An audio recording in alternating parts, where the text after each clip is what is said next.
After listening to the 23 executive actions our president announced today, my next guest has decided to stand up to King Obama.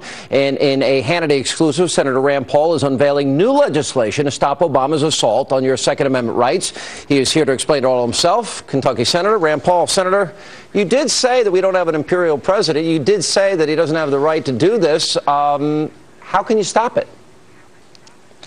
You know, our founding fathers were very concerned about having a separation of powers. They didn't want to let the president become a king. And so they wanted to say that Congress was the one to legislate, not the president.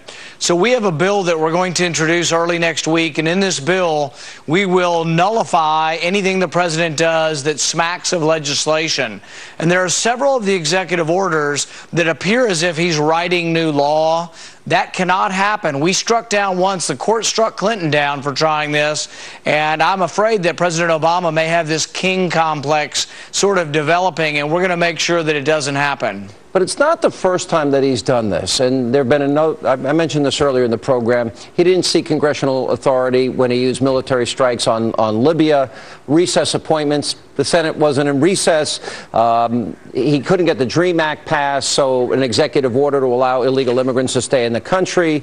Obamacare, obviously he used the reconciliation process. They wouldn't defend the Defense of Marriage Act. They weakened welfare work requirements and the contraceptive mandate.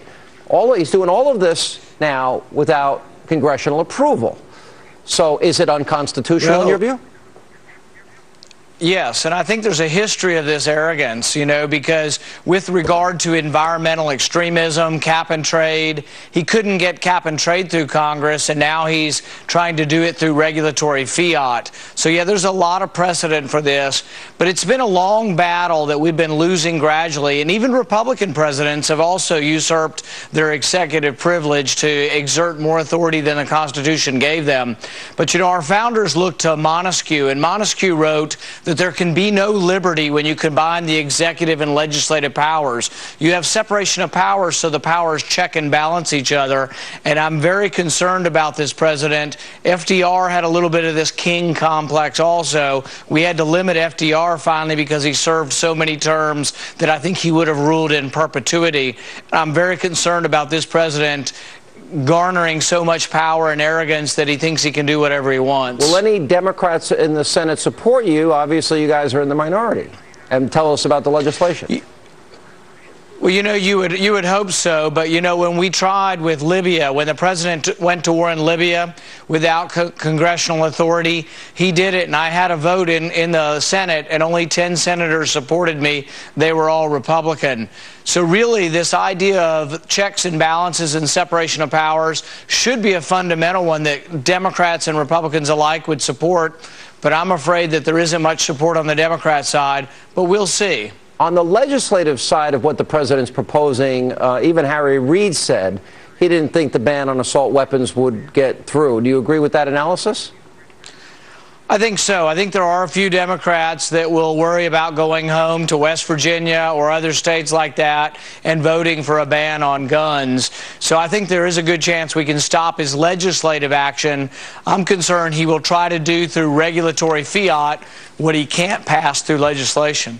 Let me ask you, I'll put up on the screen, and this infuriates me because no matter what issue seems to get up, there's somebody in Washington, House or Senate, that continues to play the race card. In this case, it's Representative Hank Johnson, where he says the NRA opposes Barack Obama's new gun laws and executive powers. He says, first of all, he's black, and as a black person being the president of the United States, well, that's something they still cannot get over. Why does this keep coming up in Washington? Well, the interesting thing is one of the most famous gun cases of the last few years is the McDonald case in Chicago. And it's an African-American gentleman defending himself and wanting to have a gun to defend himself, and the government of Chicago trying to prevent that from happening. And the Supreme Court said the Second Amendment does apply to cities, that even cities like Chicago cannot on their own overturn the Second Amendment. But this was in defense of an African-American man who wanted to own a gun to defend himself and his family. So I don't think there's anything racist about this.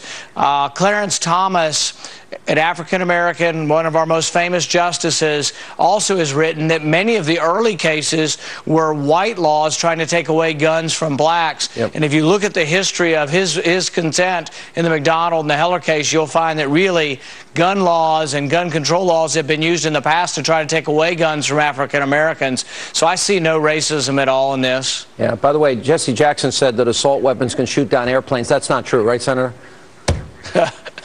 That's a new one as far as I'm concerned.